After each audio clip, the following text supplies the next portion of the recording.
We're back now as we continue our Commitment 2026 coverage of tonight's primary election results. We're turning now to South Carolina's seat for U.S. Senate. Incumbent Senator Lindsey Graham is up for re-election. He is tonight's projected winner to advance to November's midterm.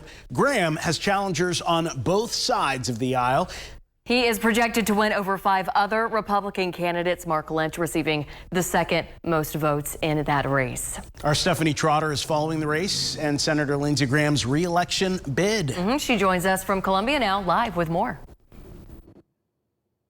Well, the Palmetto Club here in downtown Columbia has officially shut down. We just saw the last of security leave. This is only after a very jubilant Senator Graham came out and met with his family, friends, and supporters. He did this just after 9 o'clock when AP called the race in his favor. He said that this was the, quote, nastiest primary he's ever been a part of, and that's saying something because his time in D.C. goes back to the 90s. He congratulated Annie Andrews, who won the Democratic primary, but he said this is where her victory ends, as he is best positioned to win the general election in November. The people and I of South Carolina, we got a pretty good thing going. Sometimes I know I make you mad, sometimes I make me mad, but I'm always trying to do what I think is best for you and the country, and I'm grateful. I'm going to bed tonight very thankful. We saw a couple of unique things tonight. After his speech, he stuck around and shook the hand of every person in the room.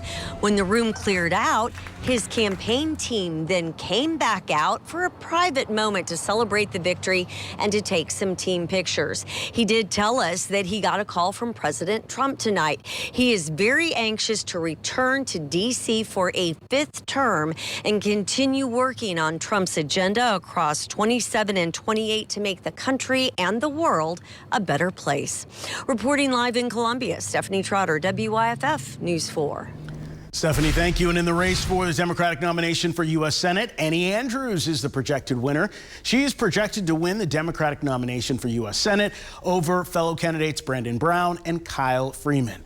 Take a look at the results right there. You can see she got 61% of the vote so far. She will go on to face Republican incumbent Senator Lindsey Graham in November. Our Mark Whiteman has also been following Annie Andrews' campaign. He brings us the latest from Greenville.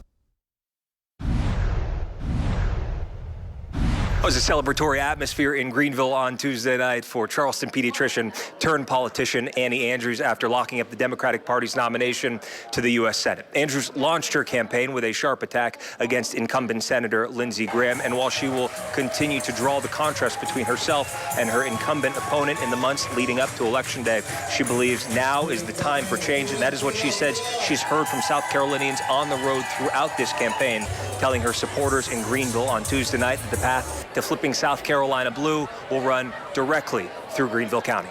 I'm not a career politician. I don't want to be a career politician. I want to go up to Washington, D.C. and solve problems. And to do that, I'll work with whoever wants to work with me to help deliver results for South Carolinians. You know, Lindsey Graham's had, as I said, nearly a quarter of a century. South Carolina continues to be on the bottom of every list we want to be on the top of, and the top of every list we want to be on the bottom of. But we deserve better. We need a healthcare system that isn't so broken and fragmented. We need investment in our public education system. We need to fix our roads and bridges, and we need someone who's willing to address our cost of living emergency. And those are the things I'll focus on. Andrews telling us she knows she's the candidate to flip South Carolina blue in the U.S. Senate, but more importantly than that, she will be the senator to fight for every single person in the state of South Carolina.